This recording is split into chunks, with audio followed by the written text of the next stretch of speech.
ये हमारा बजट है कितने का, 53.5 लाख सीआर का। ये हमारा क्या आया है, बजट आया। अब एक चीज ध्यान देना कि कई बार जब हमारा बजट आता है ना, तो उसको कुछ क्रिटिक्स जो होते हैं वो कंपेयर करते हैं कि पाकिस्तान का बजट कितना है।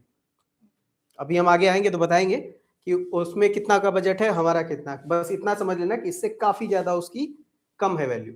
ठीक, जैसे अगर इंडिया की भी बात करें तो इंडिया में प्राइस के दाम सस्ते हैं और पाकिस्तान में प्राइस के दाम काफी ज्यादा महंगे हैं। ठीक है, हमारे यहाँ एक अंडा 10 रुपए का मिलता है, उनके यहाँ 70-80 रुपए का मिलता है। तो इसके हिसाब से अगर वो 8 लाख करोड़ का भी बजट निकालेंगे तो हमारे यहाँ 1 लाख करोड़ रुपए के बजट के बराबर होगा। ठीक है, तो इस हिसाब से हम कंपेयर करेंगे, अभी बताएंगे। अब देखो, सबसे पहले इस बार के बजट का नाम क्या दिया गया है, यहाँ पे लिखा गया है सुधार की निर्मल धारा, और इसको इंग्लिश में कहते हैं a clean stream of reform. Hindi English दोनों में है, वो अपने अपने हिसाब से हमें देखना है। जिसका इंग्लिश है इंग्लिश में देखेगा, हिंदी है हिंदी में देखेगा। ठीक है, यानी बजट का नाम क्या दिया गया है, सुधार की निर्मल धारा, ये हिंदी में, और इसको a clean stream of reform. ठीक है, ये कहा गया है हमारे बजट का नाम है। कई बार एग्जाम में ये खुद क्वेश्चन आता है कि जो बजट आया है उस बजट का नाम क्या है। ठीक है, तो ये बजट का नाम आ गया। इसमें किस किस चीज पे फोकस किया जा रहा है, एक रिफॉर्म पे फोकस किया जा रहा है, कैपिटल एक्सपेंडिचर पे, और लॉन्ग टर्म ग्रोथ पे। ठीक है, रिफॉर्म का मतलब कि हमारे गवर्नमेंट में जो जो पॉलिसीज बनाई गई हैं उसमें क्या क्या मिसमैच आ रहा है, क्या क्या उसको इंप्लीमेंट करने में प्रॉब्लम आ रही है, उस चीज को हमें क्या करना है, रिफॉर्म करना है। जैसे फॉर एग्जाम्पल, जैसे कोई फोन में कोई नया सॉफ्टवेयर आता है तो उसमें जब उसको पब्लिक वर्जन उसका लागू किया जाता है तो देखते हैं उसमें क्या क्या प्रॉब्लम्स आ रही है, तो फिर उसका एक अपडेट वर्जन निकाल देते हैं। ठीक है, लाख टेस्टिंग के बाद भी जब पब्लिक में उसको लॉन्च किया जाता है तो कुछ ना कुछ उसमें समस्याएं आती हैं, फिर बाद में उसको रिफॉर्म किया जाता है, तो वो रिफॉर्म। दूसरा, कैपिटल एक्सपेंडिचर पे खर्च किया जाएगा। ये हमने बताया हुआ था कि कैपिटल एक्सपेंडिचर क्या होता है। कैपिटल एक्सपेंडिचर जब भी करते हैं तो हमारी लायबिलिटी कम होती है या ज्यादा होती है, लायबिलिटीज हमारी कम होती है और हमारा क्या बढ़ जाता है, एसेट्स हमारा बढ़ जाता है। जैसे कैपिटल एक्सपेंडिचर हमने बताया था ना कि राष्ट्रपति भवन एक नया हमने बनवाया, हमारी लायबिलिटीज कम हो गई, हमारा एसेट्स एक बढ़ गया। ठीक है, तो कैपिटल एक्सपेंडिचर को हमने फोकस में रखा है, इसका मतलब कि आने वाले टाइम पे हमें इनकम और मिलेगी। ठीक है, हमें और भी ज्यादा इनकम हमारी होगी और हमारी लायबिलिटीज क्या होगी, कम होगी। ये चीज समझ गए। उसके बाद long term capital growth, long term growth पे। लॉन्ग टर्म ग्रोथ का मतलब कि हमें वहां पे फोकस करना है जहां पे एक लंबे समय तक हमें इनकम आती रहे, और जब इनकम आएगी तो ग्रोथ हमारी ऑटोमेटिक होती रहेगी। ठीक है, तो ये पहले 3 चीज समझ गए। उसके बाद आते हैं, अब कई बार क्या होता था कि जो हमारे फाइनेंस मिनिस्टर होते हैं वो एक आम बजट पेश करते हैं। ठीक है, जो नॉर्मल हमारा बजट होता है वो देते हैं, लेकिन जो हमारे रेल मिनिस्टर होते हैं, रेल मंत्री होते हैं, वो रेल बजट देते थे। ये चलता था कब तक, 2017 तक। ठीक है, 2017 तक हमारा रेल बजट जो होता था वो आम बजट से अलग अलग आता था। लेकिन 2017 के बाद से यानी 2018 से हमारा रेल बजट और जो हमारा नॉर्मल बजट है दोनों को एक में क्या कर दिया गया, मिक्स कर दिया। नहीं तो पहले क्या होता था, एक डेट को हमारा इकोनॉमिक सर्वे आता था, उसके अगले दिन हमारा आम बजट आता था, उसके अगले दिन हमारा क्या आता था, रेल बजट आता था। लेकिन अब एक दिन इकोनॉमिक सर्वे आता है और रेल बजट और नॉर्मल बजट जो होता है वो एक ही दिन आ जाता है। ठीक है, और इसको रिप्रेजेंट करने का काम कौन करता है, तो वित्त मंत्री करता है, जो अभी प्रेजेंट टाइम में हमारे कौन है, निर्मला सीतारमण। ठीक है, अब एक चीज ध्यान देना यहाँ पे कि इस बार का जो रेल बजट आया है, ठीक है, रेल बजट कितने का है, 277,830 सीआर का। ठीक है, यानी लगभग कहें तो 2,77,000 सीआर का हमारा क्या आया है, रेल बजट आया। अब इस रेल बजट में क्या क्या चीजें करनी है, देखो ये 10 सिटीज जो हैं उनको हमें फ्रेट कॉरिडोर से जोड़ना है। फ्रेट कॉरिडोर का मतलब क्या होता है कि एक ऐसा रेलवे लाइन बिछाई जाएगी जहां पे गुड्स वो ट्रेनें नहीं चलेंगी, पैसेंजर ट्रेनें नहीं चलेंगी, वहां केवल और केवल जो ट्रेन जाएगी वो कौन सी जाएगी, मालगाड़ी जाएगी। ठीक है, और इसको हमने किस किस चीज से जोड़ा है कि वेस्ट बंगाल का जो डाकुनी है, ठीक है, और सूरत को, यानी डाकुनी मतलब ईस्ट और सूरत मतलब वेस्ट, यानी ईस्ट से वेस्ट को हमें क्या करना है, पूरी तरीके से कनेक्ट कर देना है। और एक लाइन नहीं जाएगी, ये टोटल 7 लाइन जाएंगी यहाँ पे। ठीक है, 7 लाइन के थ्रू हमें क्या कर देना है, जोड़ देना है। क्यों, उसका रीजन ऐसे समझो कि ये जो होता था इस कॉर्नर से इस कॉर्नर तक भेजना है, और इसमें अगर यहां से हम पानी के थ्रू भेजेंगे तो काफी ज्यादा लंबा रूट पड़ जाता था। तो इसीलिए हमने क्या किया, इसको ऐसे कनेक्ट कर दिया रेलवे लाइन से, और एक नहीं ऐसी 7 लाइनें जोड़ दी जाएंगी, और इनके बीच में 10 स्टॉप होगा, ठीक है, 10 जगह बस केवल रुकेंगी और एक जगह से दूसरी जगह चली जाएंगी। स्टॉपेज जितना कम होगा टाइमिंग पहुंचने में उतना ज्यादा कम लगेगा, ठीक है, और जितना ज्यादा स्टॉपेज बढ़ा देंगे टाइमिंग बढ़ जाएगा। तो इसीलिए इसको एक कॉर्नर से दूसरे कॉर्नर तक जोड़ देना है, और इसके लिए जो पूरा का पूरा बजट आया है वो कितने का आया है, 277, ठीक है। ये याद रखना है हमको, कुछ कुछ का कुछ कुछ का कि कितने हमने उसमें इन्वेस्ट किया है। रेलवे का बजट याद रखना है, जो जो याद करने लायक है वो सारा चीजें हमने लिख दिया है, अभी बाद में तुम लिखते रहना, अभी पहले एक साथ इसको समझ लेते हैं, ठीक है।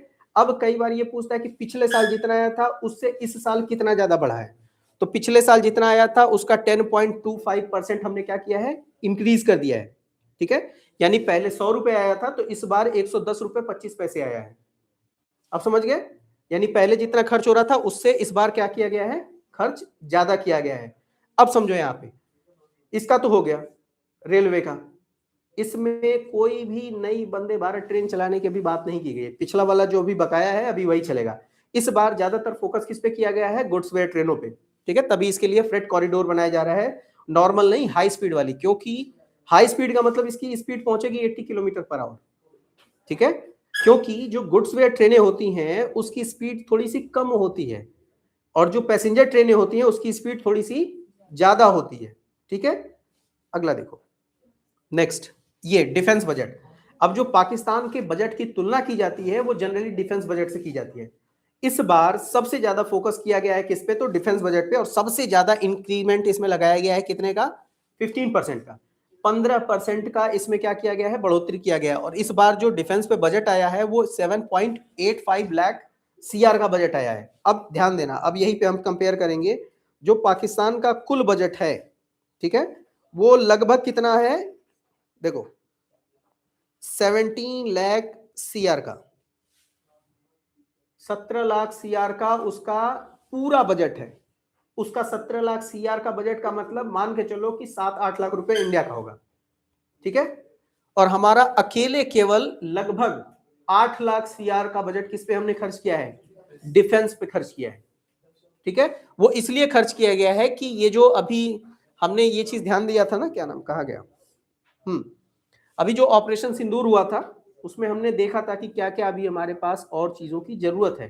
तो अगर ऐसी चीजें हमें दोबारा करने की पड़ी जरूरत, क्योंकि हमने उसको बंद तो थोड़ी नहीं किया है, बस उसको सस्पेंड किया है किस टाइम के लिए, दोबारा हमें अगर जरूरत पड़ेगी तो हम क्या करेंगे, उसको खर्च करेंगे। देखो ये पे चीन और पाकिस्तान को ध्यान में रखते हुए इस चीज को क्या किया गया है, बढ़ाया गया है। किस चीज को, डिफेंस का बजट कितना बढ़ाया गया है, 15% बढ़ाया गया है।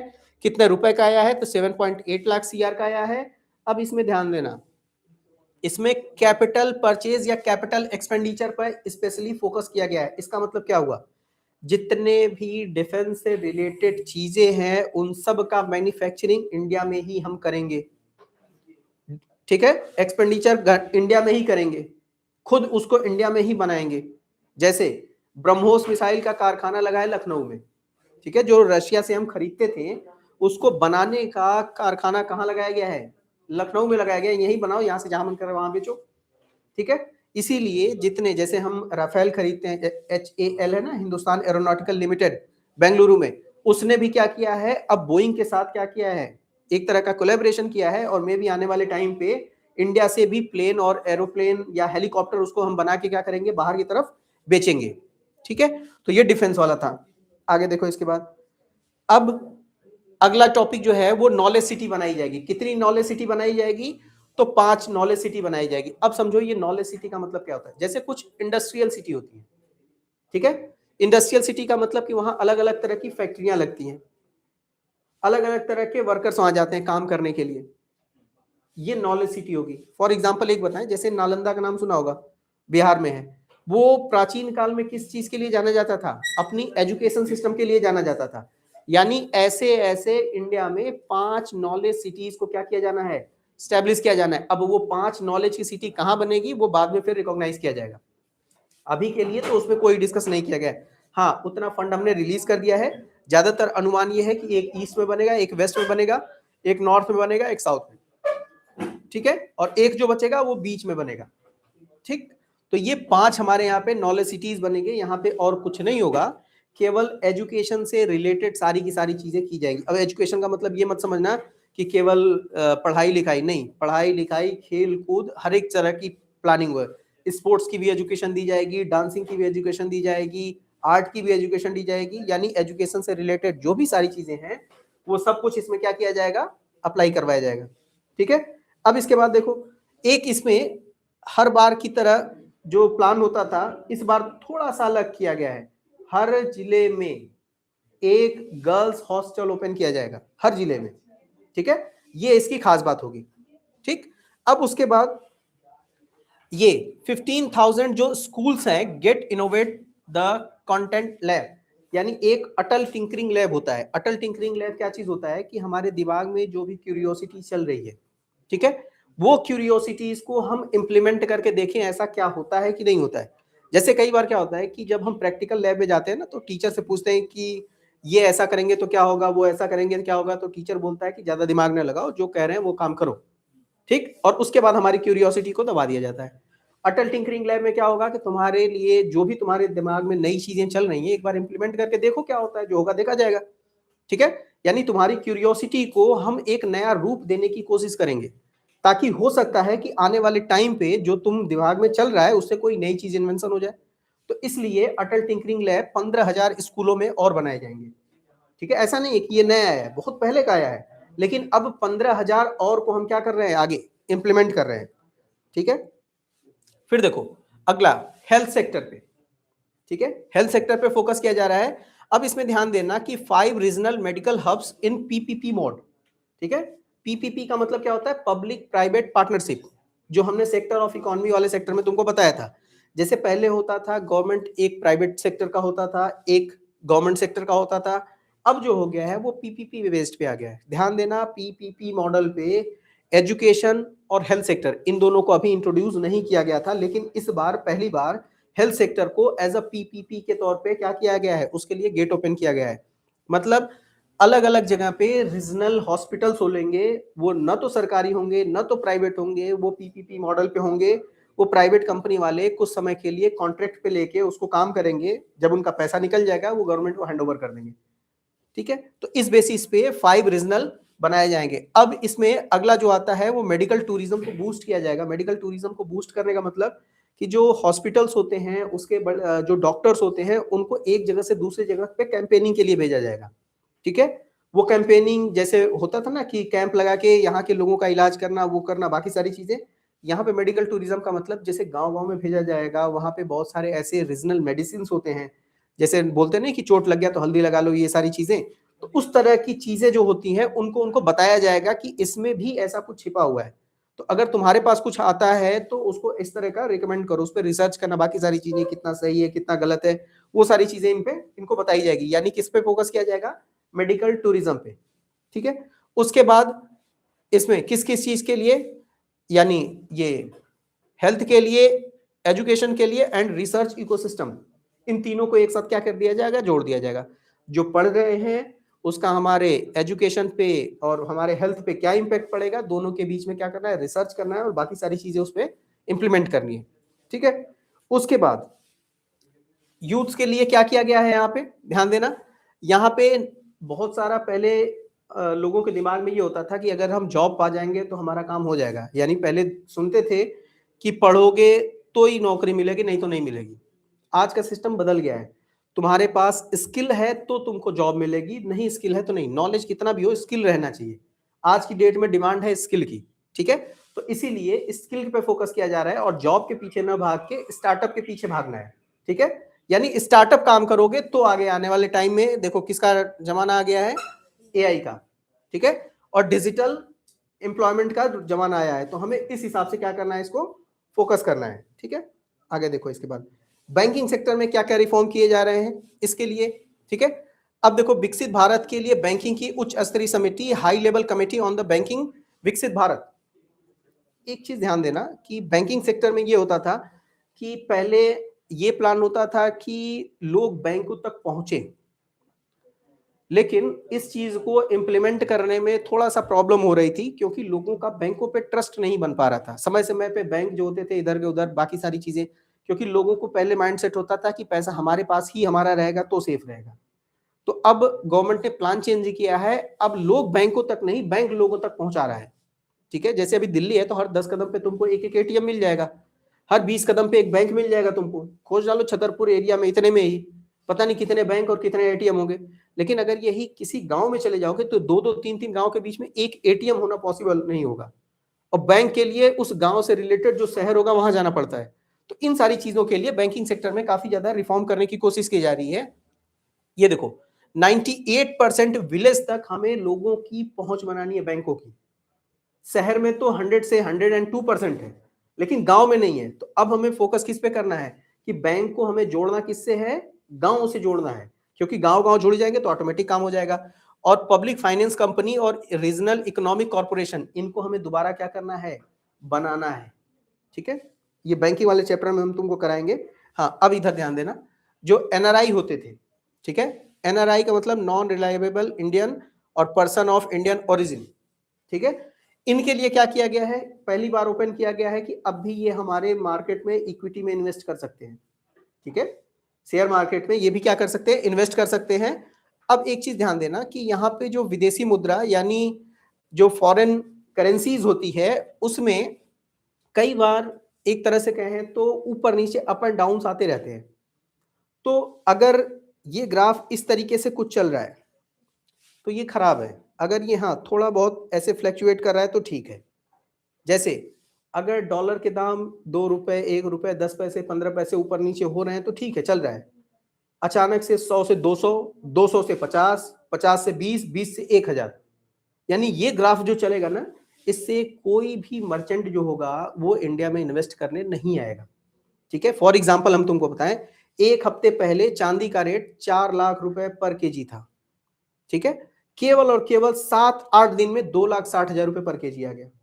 अब जिसने 4 लाख रुपए पर केजी में इन्वेस्ट करने के लिए सोचा था कि आने वाले टाइम पे ये 6 लाख हो जाएगा, अब 2,60 हो गया, 1,40 का उसका नुकसान हो गया। तो इतना ज्यादा जब मार्केट में फ्लैक्चुएशन रहेगा तो कोई भी इन्वेस्टर इन्वेस्ट नहीं करेगा। तो इसीलिए हमें इन चीजों का दाम, केवल चांदी से नहीं हम बता रहे हैं, डॉलर का दाम जब इतना ज्यादा फ्लैक्चुएट करेगा, सब चीजों के दाम फ्लैक्चुएट करने लगेंगे। तो हमें कोशिश ये करना है कि ये जो फ्लैक्चुएशन है, इस चीज को हमें क्या करना है, कंट्रोल करना है। ठीक है, तो ये अगर कंट्रोल होगा तो पूरा मार्केट जो होगा हमारा एक तरह से कहें तो स्टेबल हो सकता है। ठीक है, उसके बाद आगे देखो, इन्वायरमेंट के लिए क्या क्या इशू किया गया है। यहाँ पे इन्वायरमेंट के लिए जो फंड रिलीज किया गया है, ये हमें याद रखना है। कितना फंड रिलीज किया गया है, 3759 CR का, लाख में नहीं गया है, ये हजार में ही है, लगभग 3700 करोड़ के आसपास का इसमें फंड रिलीज किया गया है। अब इसमें क्या चीज होगा, इसमें जो ग्रीन इंडिया मिशन है, ठीक है, ये ग्रीन इंडिया मिशन पे फोकस किया जा रहा है। ग्रीन इंडिया मिशन का मतलब ध्यान से समझना, कार्बन का इमिशन कम से कम करना है। ठीक है, हमें ऐसी इलेक्ट्रिसिटी जनरेट करनी है जिससे क्या हो सके, कम से कम कार्बन का इमिशन हो सके। यानी हमें इलेक्ट्रिसिटी जो जनरेट करनी है वो सोलर पावर प्लांट से जनरेट करना है, हाइड्रो इलेक्ट्रिक पावर से जनरेट करना है, विंड एनर्जी से जनरेट करना है, न्यूक्लियर पावर प्लांट से जनरेट करना है। यानी थर्मल इलेक्ट्रिसिटी जो इंडिया में 70% के आसपास यूज की जाती है, उसके वेटेज को हमें क्या करना है, कम करना है। ठीक है, इसके लिए ये सारा का सारा एलोकेशन किया गया है। उसके बाद ध्यान देना, दो हमारे यहाँ पे प्रोजेक्ट होते थे, एक प्रोजेक्ट टाइगर और एक प्रोजेक्ट एलिफेंट। पहले दोनों के लिए अलग अलग फंड आते थे, यानी प्रोजेक्ट टाइगर अलग चलता था और प्रोजेक्ट एलिफेंट लगभग 1992 में स्टार्ट हुआ था, प्रोजेक्ट टाइगर 1973 में स्टार्ट हुआ था। दोनों अलग अलग टाइम पे स्टार्ट हुए थे, दोनों के लिए अलग अलग फंड दिए जा रहे थे। क्यों? क्योंकि इन दोनों की संख्या धीरे धीरे इंडिया में कम होती जा रही थी। तो IUCN ने इनको धीरे धीरे रेड लिस्ट में कैटेगरी इनकी बढ़ाते चले गए थे, इंडेंजर्ड से क्रिटिकली इंडेंजर्ड में चले गए थे। तो अब इनके लिए जो TX2 प्रोग्राम है ये चलाया गया था। TX2 का मतलब कि टाइगर की संख्या को दोगुना करना है, तो एलिफेंट की संख्या को भी हमें बढ़ाना है। ठीक है, टाइगर कम है, एलिफेंट थोड़े उनसे ज्यादा हैं। फिर बाद में हमने देखा कि दोनों के लिए लगभग एक जैसा ही इन्वायरमेंट चाहिए, तो हमने दोनों प्रोजेक्ट को क्या कर दिया, एक में मर्ज कर दिया। यानी प्रोजेक्ट टाइगर और प्रोजेक्ट एलिफेंट दोनों को एक में क्या कर दिया गया है, मर्ज कर दिया गया है। और इन दोनों के लिए इसी में से बजट क्या किया जाएगा, दिया जाएगा। ठीक है, आगे देखो, अब जो स्मॉल इन्वेस्टर्स हैं, ठीक है, जो छोटे छोटे करदाता हैं, उनके लिए क्या किया जाएगा, ये ध्यान से देखना। देखो, अगर मान लो जो बड़े इन्वेस्टर हैं, बड़े टैक्स पेयर हैं, जैसे अंबानी हो गए, अडानी हो गए, ये बड़े टैक्स पेयर है, तो इनके लिए क्या है, इनका तो पता है कि कितना है ये प्रोग्राम इम्प्लीमेंट, कितना पैसे इनके फॉरेन में इन्वेस्ट है, नहीं है, कोई दिक्कत नहीं है, वो अपना टैक्स पे करते हैं, चलते हैं।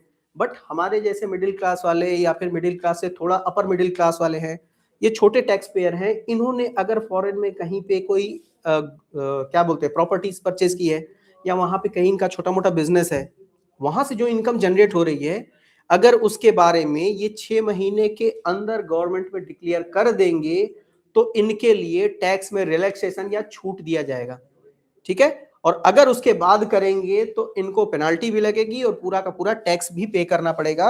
ये सारी चीजें यहाँ पे 6 महीने के लिए इनको क्या किया दिए, छूट दिया गया है, ठीक है।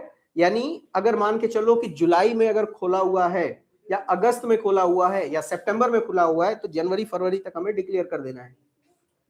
अगर नहीं डिक्लेयर करेंगे तो फिर उसके बाद हमारे ऊपर पेनाल्टी अलग से लगेगी और टैक्स जो भी लगेगा वो अलग से लगेगा। क्यों? रह रहे हो भारत में, इन्वेस्ट कर रहे हो वहां, उसका हिस्सा हमें नहीं दे रहे हो, ठीक है। सारा चीज हमारे यहाँ का रिसोर्स यूज कर रहे हो, तुम्हारी पहचान तुम्हारे से थोड़ी ना है, तुम्हारी पहचान तो भारत से है। किसी और कंट्री में जाओगे, पूछोगे ना, कि पूछेगा ना कहाँ से आए हो, तो कहाँ से बोलोगे अपने घर से आए हैं। घर से आए तो पूछेगा ना घर कहाँ है, तो घर बताओगे कि इंडिया में है। तो तुमको इंडिया के सपोर्ट से ही आगे बढ़ना है, तो कमाई का एक हिस्सा देना पड़ेगा यहाँ पे, ठीक है। तो इस चीज के लिए यहाँ पे इंप्लीमेंट किया गया है। ये खास तौर से इसलिए लगाया गया था ना कि जो बड़े बड़े हमारे यहाँ पे इन्वेस्टर हैं, बड़े बड़े टैक्स पेयर जो हैं हमारे यहाँ पे, वो तो अपना काम कर देते हैं, झूठ या सच जो भी होता है वो अपना काम कर देते हैं। लेकिन ये जो छोटे छोटे अमाउंट्स वाले हैं ना, इनको अगर मिला दिया जाए तो बड़े वाले इनसे बहुत छोटे हो जाएंगे, ठीक है। जैसे 2-2 रुपए करने करते करते करते करते 400 लोगों को मिलाया जाए तो 800 रुपए होंगे, और 2 बड़े वाले को मिलाया जाए तो 200 रुपए 400 रुपए ही होंगे। यानी जो ज्यादातर हमारे यहाँ पे टैक्स वाला जो फंसता था मामला, वो छोटे छोटे इन्वेस्टर होते थे जो छोटे छोटे अमाउंट में टैक्स की चोरी कर लेते थे।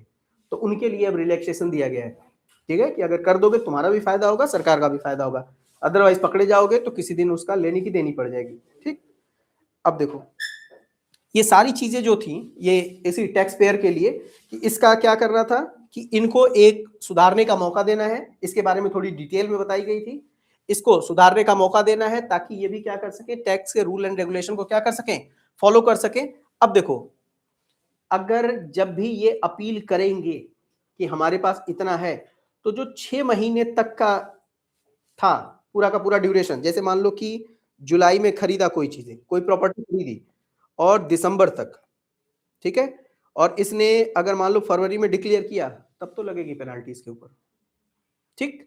लेकिन अगर मान लो इसने अक्टूबर में खरीदा और जनवरी में बजट आते ही इसने फरवरी में ये डिक्लेयर कर दिया, 6 महीने से कम हुआ, तो इसका पूरे का टैक्स जो होगा इसका फ्री कर दिया जाएगा, और फरवरी के बाद से अब लगेगा टैक्स, नॉर्मल वाला लगेगा, ठीक है। यानी 6 महीने के अंतर्गत जो भी डिक्लेरेशन रहेगा उस पर तो कोई टैक्स नहीं लगेगा, उसके बाद उस पर जो रेगुलर बेसिस पे लगता है वो लगेगा, लेकिन उससे पुराना वाला जो रहेगा ना उस पर हम पूरा जोड़ के लेंगे। तो इससे अच्छा क्या है कि तुमको सुधरने का एक मौका दिया जा रहा है तो सुधर जाओ, ठीक है। ये चीज यहाँ पे की गई है।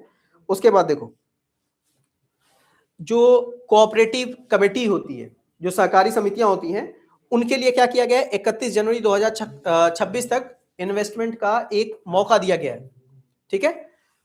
3 साल तक की उनको छूट मिलेगी। कोऑपरेटिव सोसाइटीज क्या होती हैं कि जैसे कई बार लोगों के साथ मिलके या सरकार के साथ मिलके एक कोलैबोरेशन में जो इन्वेस्टमेंट होता है वो चीजें, जैसे अमूल एक कोऑपरेटिव सोसाइटीज है, सहकारी संस्था है।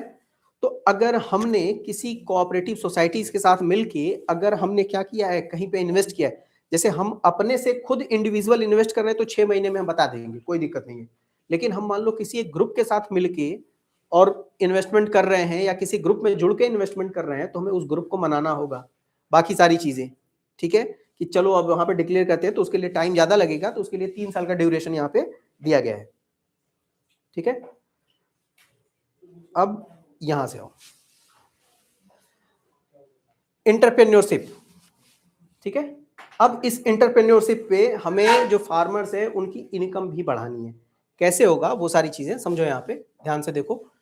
कृषि व संबद्ध गतिविधियों के लिए 1.62 लाख CR का मतलब इस बार एग्रीकल्चर पे जो बजट आया है वो कितने का आया है, 1.62 लाख का आया है। 1.62 लाख सीआर का एग्रीकल्चर पे रिलेटेड बजट आया है। ये जो बजट हमने इन्वायरमेंट के लिए बताया था, ठीक है, और किसके लिए, डिफेंस के लिए बजट बताया था, और पूरे भारत का जो बजट है ये एज इट इज पॉइंट में पूछता है, ठीक है, जितना डिजिट का होगा वही पूछेगा सीधा सीधा, ठीक है। तो ये सारी चीजें हमें ध्यान रखनी है। अब उसके बाद देखो कि इसमें इंक्रीमेंट कितने का किया गया है, तो इंक्रीमेंट कितने का किया गया है, 7.12% का इंक्रीमेंट किया गया है। पिछले साल जितना था उससे लगभग 7% हमने इस बार एग्रीकल्चर पे ज्यादा दिया हुआ है पैसा, ठीक है। अभी बहुत तुमको लग रहा है कि हर चीज पे ज्यादा ज्यादा करते जा रहे हैं ना, बहुत सारी चीजें जिसपे कम कर दिया है, ठीक है। अभी किसानों के लिए बहुत सारी स्कीम आई है जिसपे कम किया गया है, वो कुछ के लिए अच्छा है कुछ के लिए खराब है, अभी आएगा आगे बताएंगे उसमें, ठीक है। अब देखो फिशरीज के लिए, फिशरीज के लिए यहाँ पे क्या किया गया है कि 500 अमृत सरोवर, इसको हिंदी इंग्लिश दोनों में अमृत सरोवर ही बोलेंगे, बनाने का प्लान है। जैसे बहुत सारी चीजें होती है, सब्जी के लिए सब्जी मंडी होती है, ठीक है, फूल के लिए फूल मंडी होती है, देखते ही हो सारी सारी जगह पे, ताकि वो क्या कर सके, वहां पे जाके उस चीज को सेल परचेज कर सके। एक कम्युनिटी का खेत होता है, उस पर लोग जाके एग्रीकल्चर करते हैं, प्रोडक्शन होता है, ले जाके बेचते हैं। जो मछली पालन करते हैं उनके लिए क्या, तो उनके लिए 500 अलग से तालाब बनाए जाएंगे, ठीक है। अपना अपना उसमें जाओ, क्या करो, फिशरीज करो, मछली पालन करो, उसको बेचो, तुम्हारा भी फायदा, बेचोगे टैक्स आएगा, हमारा भी फायदा, दोनों के लिए विन विन सिचुएशन होगी। तुम्हारे पास भी अलग से एक एम्प्लॉयमेंट की अपॉर्चुनिटी जनरेट हो जाएगी, और वो जो एम्प्लॉयमेंट की अपॉर्चुनिटी होगी उससे दोनों का फायदा होगा, ठीक है, सरकार का और लोगों का, दोनों का फायदा होगा। फिर उसके बाद एनिमल हस्बेंड्री के लिए, ठीक है, एनिमल हस्बेंड्री के लिए इस बार लगभग 20,000 से भी ज्यादा हॉस्पिटल्स बनेंगे। किसके, पशु चिकित्सालय, ठीक है, जो क्या बोलते हैं वेटरनरी हॉस्पिटल, ठीक है, ये बनेंगे कितने, 20,000 से भी ज्यादा बनाने का प्लान रखा गया है इस बार, ठीक। तो ये सारी चीजें ध्यान देने हमें। अब देखो ये इस बार थोड़ा सा निराशाजनक था, ठीक है, ये फार्मर्स के लिए, लेकिन अब ध्यान से समझना कि ये निराशाजनक क्यों था, इससे लॉन्ग टर्म में फायदा क्या होगा, इस चीज को हमें समझना है। पहले ध्यान देना कि यूरिया का जो बैग आता था, पहले यूरिया के बैग में आता था 50 केजी, दाम उतने ही है, फिर उसके बाद 5 केजी और कम किया गया, इस बार 40 केजी आएगा। अब जो नए यूरिया के बैग आएंगे उसमें यूरिया कितना रहेगा, मात्र 40 केजी रहेगा। ये 2 साल के बजट में इसको कम कर दिया गया, पहले 50 केजी आता था, अब 45 केजी। फिर अब जो 1 अप्रैल से, अभी नहीं अभी तो मिलेगा, 1 अप्रैल से जो ये चीज अप्लाई होगी अब उसमें 40 केजी आएगा, ठीक।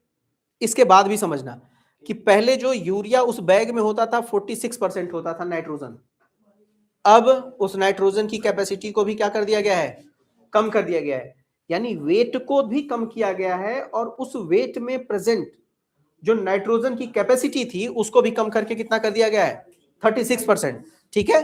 प्राइस वही रहेगा, इसका जो अमाउंट होगा वो कम हो जाएगा। अब इसमें थोड़े से किसानों को प्रॉब्लम हो रही है, रीजन उसका क्या है, सरकार का और किसानों का दोनों का विजन समझते हैं। सरकार सोचती है कि खेतों में नाइट्रोजन जितना कम से कम जाएगा, जो सॉइल है उसकी फर्टिलिटी उतने ज्यादा बनी रहेगी, ठीक है। जितना ज्यादा नाइट्रोजन जाएगा उतने ही ज्यादा सॉइल टॉक्सिक होती जाएगी, और ग्राउंड वाटर लेवल और भी ज्यादा खराब होता जाएगा।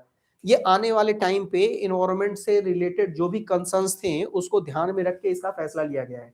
इसका मतलब ये नहीं समझना है हमें कि ये चीज जो होगा वो कमाई का जरिया बन रहा है, ये सरकार का नजरिया है, ठीक है। अब हम किसानों का नजरिया बताते हैं, तुम दोनों समझ के अपना बताना कि क्या चीज सही है क्या चीज गलत है।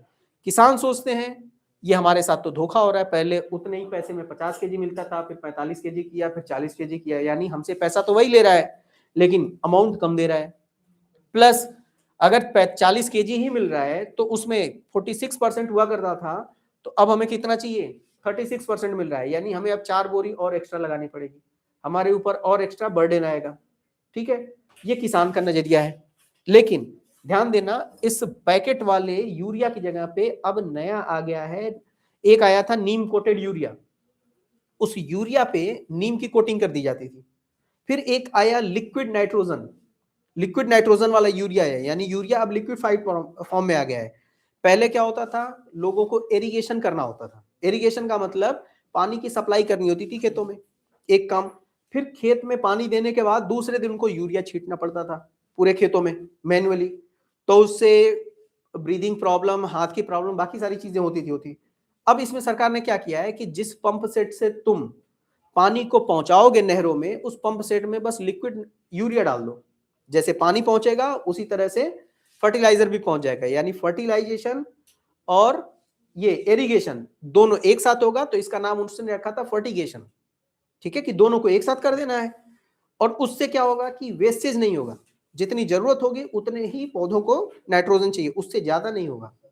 तो इस चीज को अब यहां पे इंप्लीमेंट किया गया है। और दूसरा, यहां पे कार्बन सब्सिडी देने की बात हुई थी पिछले साल, ठीक है, अभी तक इसका कोई भी जिक्र नहीं किया गया है कि कब दिया जाएगा कब नहीं दिया जाएगा। ये किसान सोच रहे थे कि मिलेगा, लेकिन अभी ऐसा कुछ दिया नहीं गया है, इसके बारे में किसी भी तरीके का जिक्र नहीं किया गया है।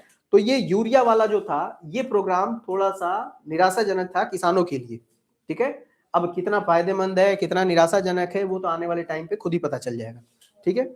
अब इसके बाद देखो, इसमें ईंधन वाले में 2026-27 में सब्सिडी पे केवल सब्सिडी पे जो 4.47 कम होने का अनुमान है। सब्सिडी का मतलब जो गैस सिलेंडर पे सब्सिडी दी जाती है, यूरिया पे जो सब्सिडी दी जाती है, बाकी सारी चीजों पे जो सब्सिडी दी जाती है, सब्सिडी से पैसा खींचा गया है।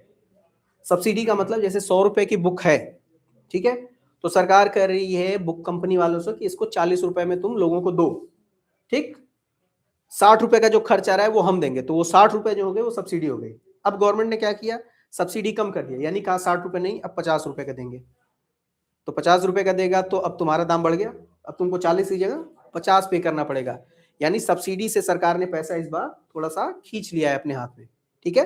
अब कहाँ इन्वेस्ट करेंगे ये सारी चीजें नहीं है। अगला देखो, मिशन वात्सल्य योजना, ठीक है, इसके लिए कितना गया गया है, 1550 करोड़ रुपए का इन्वेस्ट किया गया है, ठीक है।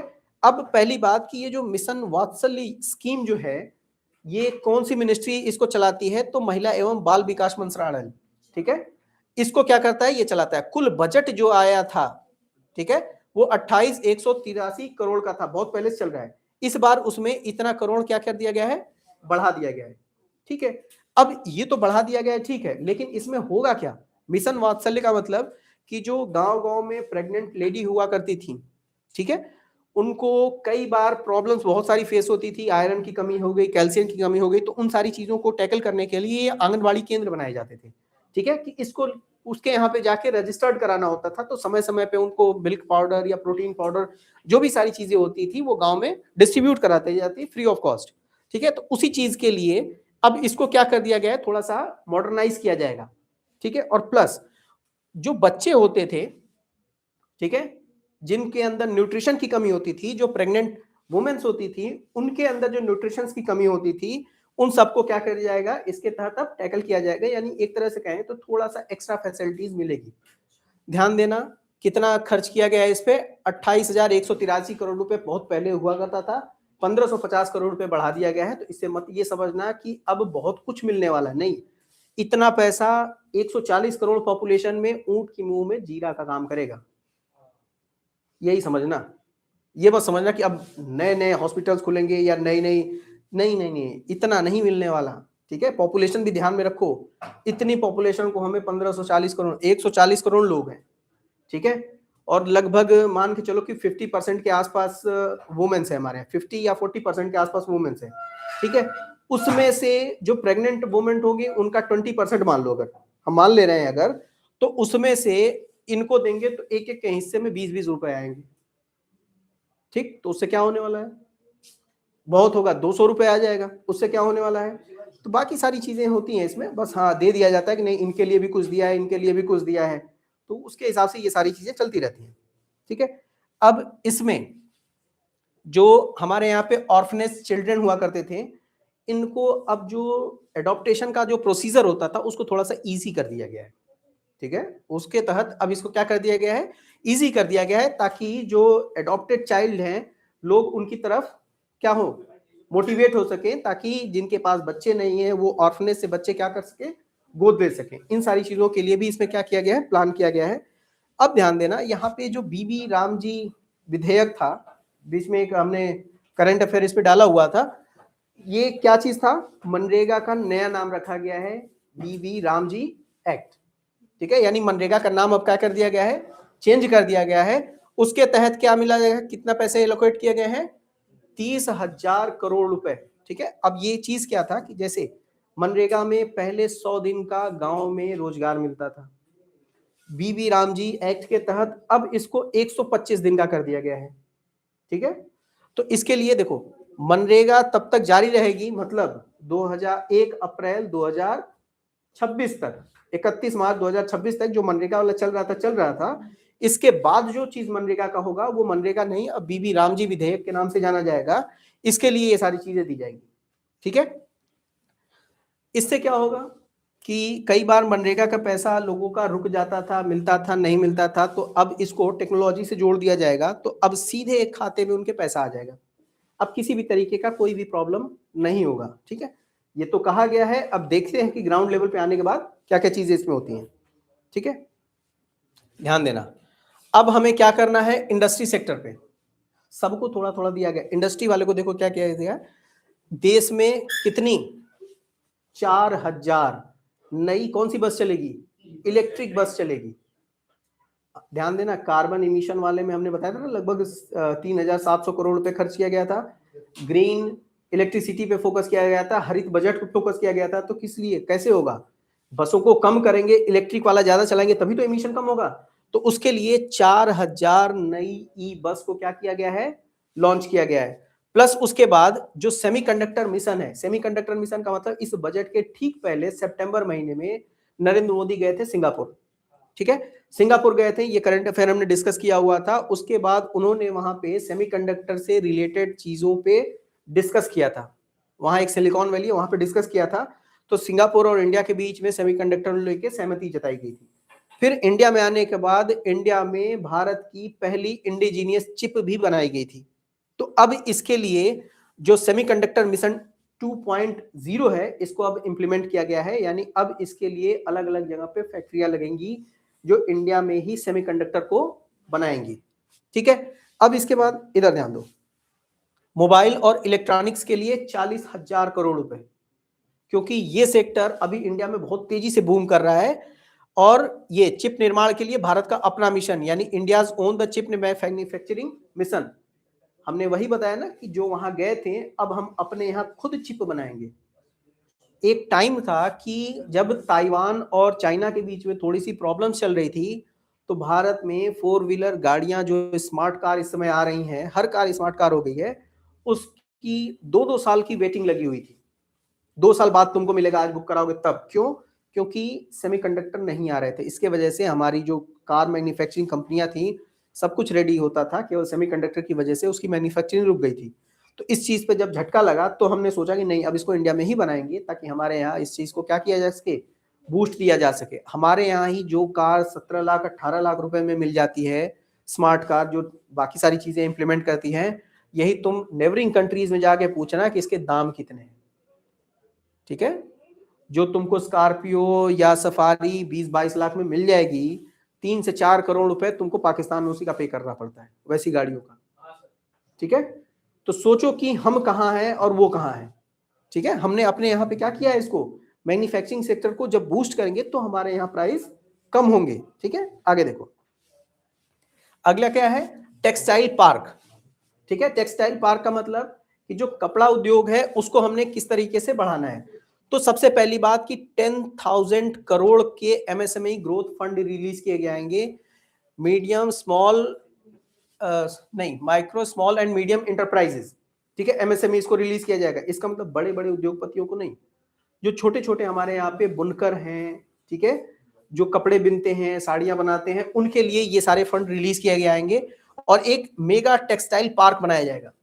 मेगा टेक्सटाइल पार्क का मतलब कि अलग अलग जगह पे ये कैंप लगेंगे, जो उनके बनाने वाले प्रोडक्ट हैं उनको हम बेचने के लिए एक मंडी जैसा लगाएंगे, ठीक है। जैसे गांव, शहर के बाहर गांव के बीच में एक मंडी होती है, गांव वाले अपना प्रोडक्ट लाके बेचते हैं, फिर वहां से बूस्ट होता है, उसी तरह वहां बनाएंगे, एक मंडी जैसा पार्क बनेगा। वहां पे वो अपने कपड़े को, जैसे होता है ना कि यहाँ वो मेला लगा है, यहाँ वे मेला लगा है, तो उस तरीके से उनके यहाँ के जो लोकल गुड्स हैं, जिसको हैंडीक्राफ्ट्स बोलते हैं, उसको क्या करना है, उसको बूस्ट करना है।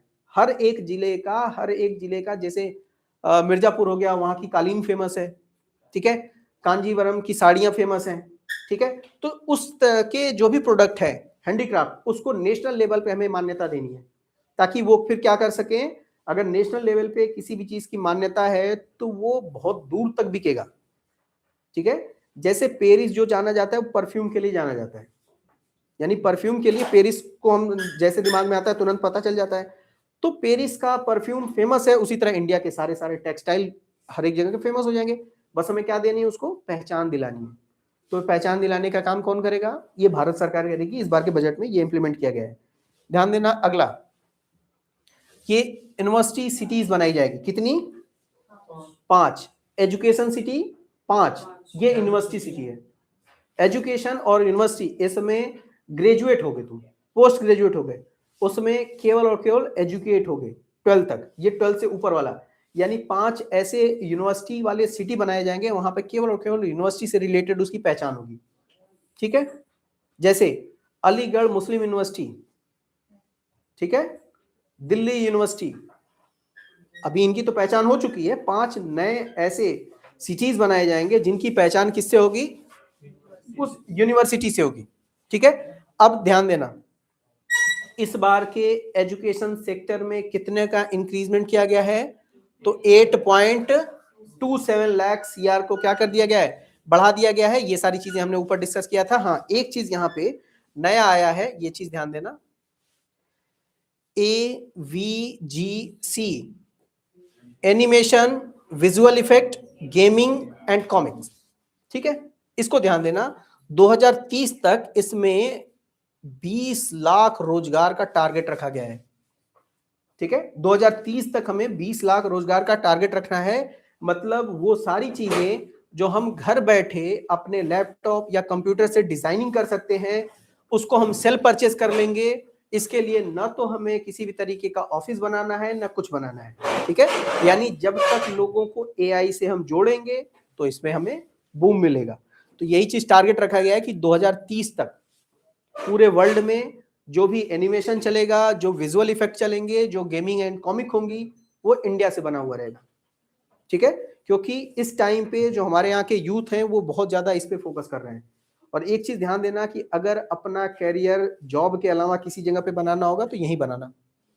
अगर तुमने एनिमेशन सीखा या विजुअल इफेक्ट सीखा तो आने वाले टाइम तुम्हारे पास होगा, ये चीज ध्यान देना। तो पढ़ाई के साथ साथ अगर चाहो तो इस पे अपना टाइम दे सकते हो, ये टाइम वेस्ट नहीं होगा, ठीक है। अच्छे अच्छे बहुत सारे इंस्टीट्यूशन है जो तुमको एनिमेशन सिखाते हैं, विजुअल इफेक्ट सिखाते हैं, इससे तुम घर बैठे बहुत सारा इनकम जनरेट कर सकते हो। तो कोशिश करना, थोड़ा सा इन्वेस्टमेंट और लगेगा, ये भी सीख लेना, ठीक है। क्योंकि आने वाले टाइम पे जब भारत सरकार ने फोकस किया है बजट पे 2030 तक, तो तुमको कमाते कमाते, ढंग से कमाते कमाते 2030 तो लग ही जाएगा।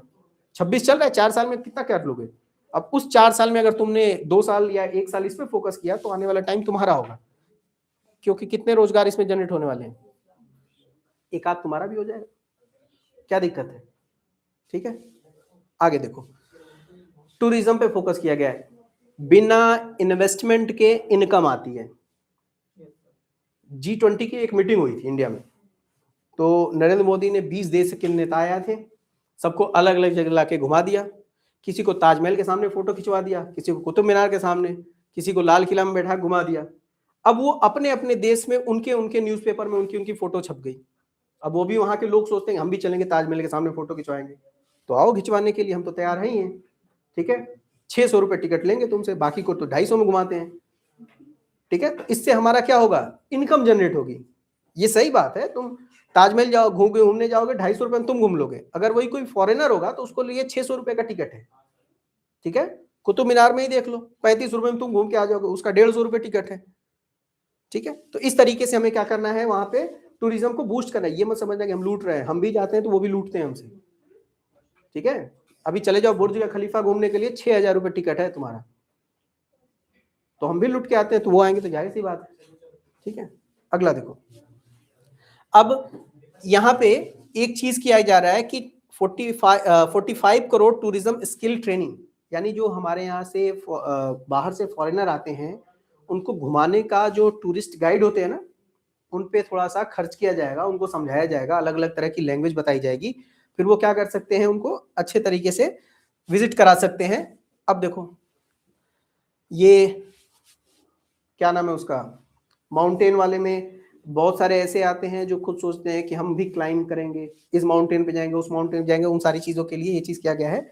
अब ध्यान देना, ये एक थोड़ा सा इस बार पहली बार, अभी तक हिस्ट्री पे कभी फोकस नहीं किया जाता था, ठीक है, लेकिन पहली बार बजट में हिस्ट्री पे फोकस किया गया है, और उसमें 15 जो हड़प्पा संस्कृति के, ठीक है, यानी इंडस वैली सिविलाइजेशन, हड़प्पा संस्कृति के जो प्लेसेस हुआ करते थे उसको हमें बूस्ट करना है, मतलब जो पहले कभी खत्म हो गया था उसको हमें रीजनरेट करना है। क्यों?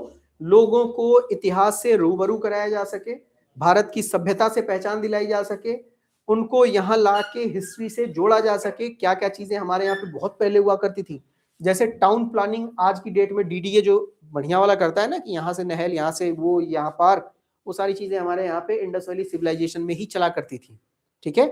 तो ये चीजें हमें लोगों को बतानी है, क्योंकि हिस्ट्री बहुत कम लोग पढ़ते हैं, तो हमें लोगों को बताना है, यहाँ तक कि इंडिया के इंडिया छोड़ो, विदेशों को भी लोगों को इनवाइट करना है। अब इसमें कुछ देखो कितने साल लगभग पुरानी मानी जाती है, तो ये 5000 साल पुरानी मानी जाती है। ध्यान देना, इसमें कुछ हमारे यहाँ पे ऐसे 15 प्रमुख सिटीज हैं जिसको आइडेंटिफाई किया गया है कि 15 सिटीज हैं जिसको हमें क्या करना है, डेवलप करना है। अब इस 15 सिटी में कुछ सिटी का नाम दिया गया है, जैसे लोथल, धौलावीरा, राखीगढ़ी, आदिचनलूर, ये साउथ में है, फिर सारनाथ है, हस्तिनापुर है, लेह महल है, ऐसे कुल 15 सिटीज को आइडेंटिफाई किया गया है जिसको हमें क्या करना है, पूरे वर्ल्ड लेवल पे पहचान दिलानी है, ठीक है। तो उसके लिए फोकस किया जा रहा है। तो पहली बार हिस्ट्री पे फोकस किया गया है, हिस्ट्री पे बजट दिया गया है, इससे पहले नहीं दिया गया था, तो ये चीजें ध्यान देनी है। नंबर पूछ सकता है इसमें, 15 कितने साल पुराना है, तो 5000 साल पुराना ये सारी चीजें हैं, ठीक है। ये देखो इंडस वैली सिविलाइजेशन जब हमने तुमको बताया था तो उसमें बताया था नहर की व्यवस्था कैसी थी, ठीक है, ड्रेनेज सिस्टम की व्यवस्था कैसी हुआ करती थी, जो ग्रेन स्टोर करने के लिए जो कोल्ड स्टोरेज आज के बनाए जाते थे वो कैसे हुआ करते थे, ये सारी चीजें हमने बताया था हिस्ट्री में। जैसे कैसे उनके अनाज 10-10 साल तक रहते थे, खराब नहीं होते थे, ठीक है, तो उसके लिए वो डबल लेयर वाले वॉल्स बनाते थे। तो उन सारी चीजों को हमें दोबारा लोगों को समझानी है, बतानी है, पहचान दिलानी है, ठीक है। तो अब इन सिटीज पे फोकस किया जाएगा और इनको क्या किया जाएगा, धीरे धीरे डेवलप किया जाएगा, ठीक है।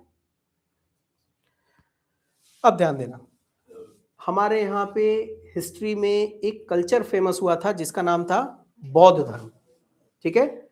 गौतम बुद्ध थे कहाँ के, नेपाल के, बिहार के नहीं थे, नेपाल में पैदा हुए थे, लुम्बिनी में, ठीक है। ज्ञान मिला था कहाँ,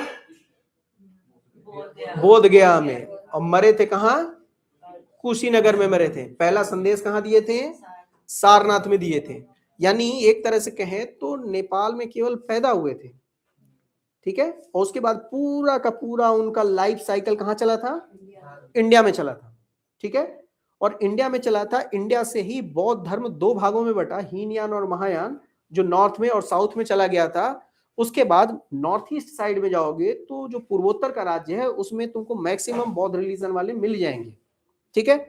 तो इस जो नॉर्थ ईस्ट का साइड हुआ करता था उसमें 7 क्या होते थे, अलग अलग स्टेट होते थे। बाद में हमने 8वां राज्य सिक्किम को मिलाया, तो पहले उसका नाम होता था 7 सिस्टर्स। अटल बिहारी वाजपेयी ने उसको अष्टलक्ष्मी बोला था, यानी उस 8 के 8 राज्यों का नाम क्या रखा गया था उन्होंने, अष्टलक्ष्मी। इसको उन्होंने क्या किया है, इस बार के बजट में बौद्ध सर्किट से जोड़ दिया है। सिक्किम में जाओगे बौद्ध धर्म होता है, अच्छा खासा चलता है, ठीक है। बगल में भूटान है, वहां भी बौद्ध धर्म है, ऊपर तिब्बत है, वहां भी बौद्ध धर्म है। तो ये पूरा का पूरा 8 जो लक्ष्मी है, अष्टलक्ष्मी है, उसको बौद्ध सर्किट से क्या करना है, जोड़ देना है, ठीक है। ये इसमें टारगेट रखा गया है, किस वाले बजट से, जो हड़प्पा सभ्यता वाला बजट था उसी में इसको इंप्लीमेंट किया गया है। क्योंकि हिस्ट्री पे फोकस किया गया है तो हिस्ट्री में 2 जगह पे फोकस किया गया, हड़प्पा सभ्यता, एक बौद्ध धर्म वाले में। बौद्ध धर्म वाले में ये अष्टलक्ष्मी यानी 8 स्टेट जो नॉर्थ ईस्ट के थे, 7 सिस्टर प्लस एक सिक्किम, उसको इंप्लीमेंट किया गया है। और प्लस वो 15 सिटी जो हड़प्पा की है, लोथल है, धौलावीरा है, राखीगढ़ी, इन सबको हमें क्या करना है, हिस्ट्री को पहचान दिलानी है पूरे वर्ल्ड लेवल पे, ठीक। इसके बाद देखो, हाँ ये चीज ध्यान देना कि इसका डिजिटल डॉक्यूमेंटेशन होगा।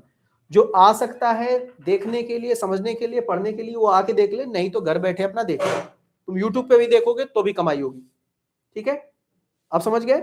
जब यूट्यूब पे देखोगे तुम्हारी कमाई होगी तो तुम्हारे अंदर भी ये टेंडेंसी चलेगी कि एक बार चल के देख ही ले। ठीक है, तो एक बार आ जाओगे देखने के लिए, बस हम कमा लेंगे उसी में, उसमें क्या करना है, बस हम यही तो चाह रहे हैं एक बार तुम आओ।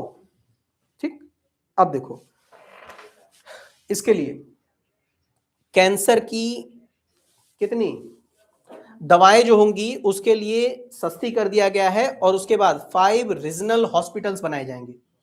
ठीक है, यानी कैंसर को डेडिकेटेड हॉस्पिटल, जैसे होता है ना कार्डियोलॉजिस्ट वाले अपने हॉस्पिटल, आंख वाला अपना हॉस्पिटल होता है, इसी तरह कैंसर से रिलेटेड 5 अलग अलग रीजनल हॉस्पिटल बनाने के लिए इस बार फंड रिलीज किया गया है। प्लस कैंसर की जो दवाएं होंगी उसकी प्राइस को क्या कर दिया गया है, कम कर दिया गया है, क्योंकि पेटेंटेड ड्रग जो होते थे या वो कीमियोथेरेपी जो करते थे वो नॉर्मल लोगों को होता था, तो उसका मरना तो फिक्स है क्योंकि वो अफोर्ड नहीं कर पाएगा।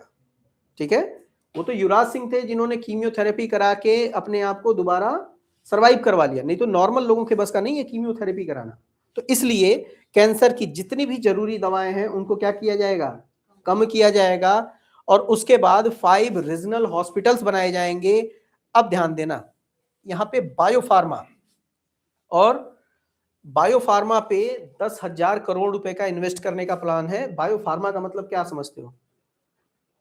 जो लोकल दवाएं होती हैं जिससे लोगों को फायदा होता है, उन चीजों पे जो हमने बताया था ना, मेडिकल टूरिज्म भेजा जाएगा, जाएंगे देखेंगे समझेंगे कि कौन सी दवा है जो खेतों में उग रही है, उसका कैंसर के इलाज में यूज किया जा सकता है, तो हम उसको डायरेक्ट लोगों को प्रीफर कर देंगे कि जब तुम 2 लाख का इंजेक्शन नहीं लगवा सकते हो तो ये ले लो, तुम्हारे बगल में खेत में मिलता है, खाते रहो दिन भर, खत्म हो जाएगा तुम्हारा कैंसर। उसमें क्या करना है?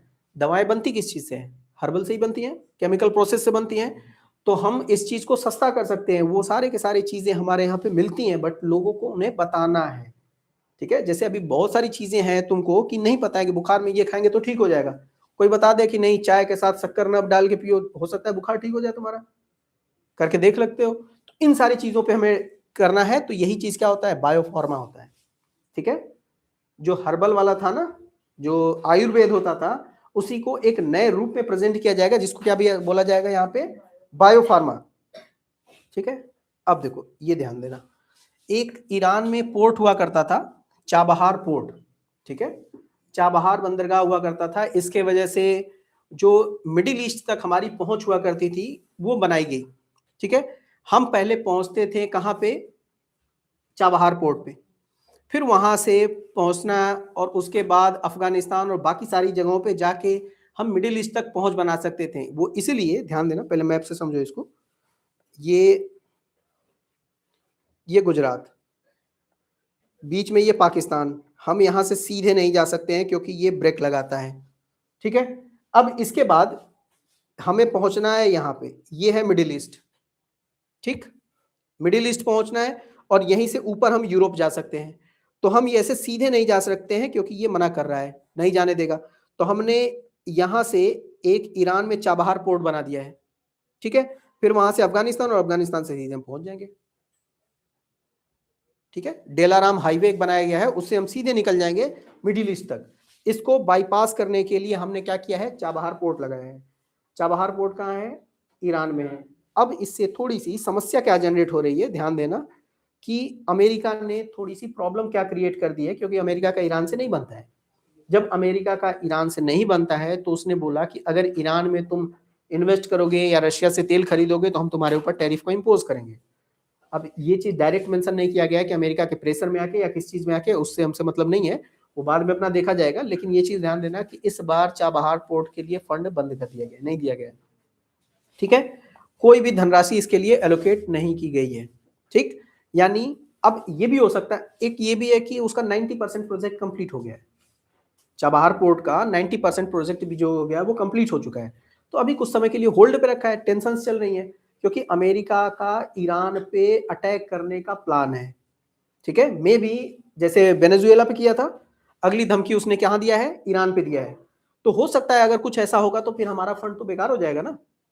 तो इसीलिए अभी हमने उसको क्या कर दिया है, थोड़ी देर के लिए रोक दिया है। तो इसलिए हमने इतने वहां पे आवंटित किए थे, दिए थे 22,119 करोड़ रुपए।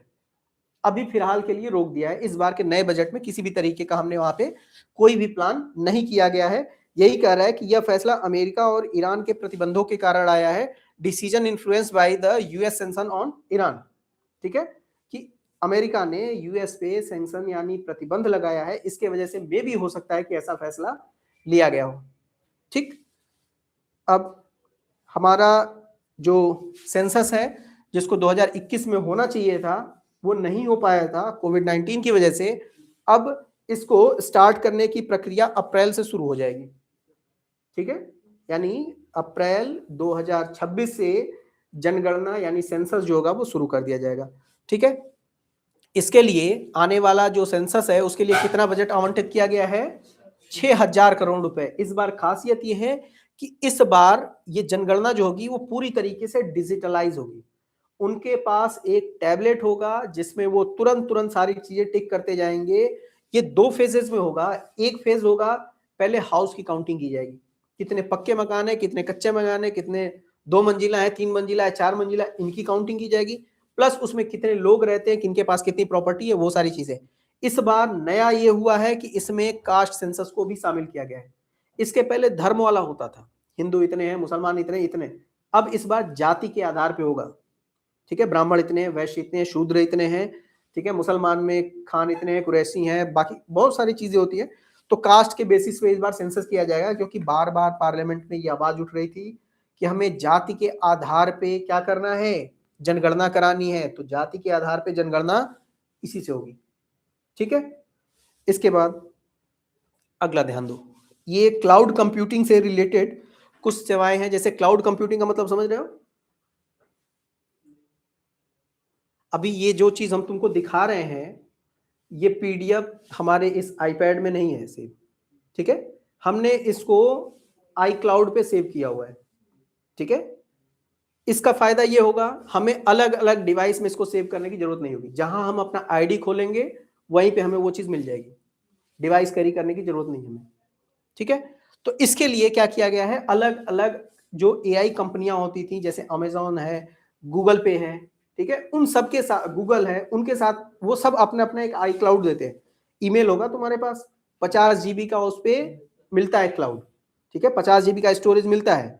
ठीक है, उसी तरह अलग अलग कंपनियां हैं वो अपने अपने हिसाब से आई क्लाउड अपने अपने क्लाउड स्टोरेज देती हैं। तो उनको हमने क्या किया है, यहाँ पे दिया गया, लेकिन एक शर्त के साथ दिया है, इंडिया का डाटा इंडिया में ही रहना चाहिए, इंडिया से बाहर नहीं जाना चाहिए। क्योंकि डाटा हमारे पास रहेगा तो ही हम सेफ रहेंगे, तो ही हम तुमको परमिशन देंगे कि हमारे यहाँ पे क्लाउडिंग का काम करो, नहीं तो मत करो। ठीक है, यानी वो सारा डाटा का स्टोरेज सेंटर तुमको कहाँ बनाना होगा, तो इंडिया में ही बनाना होगा। इंडिया के बाहर तुमको हम बनाने की परमिशन नहीं देंगे।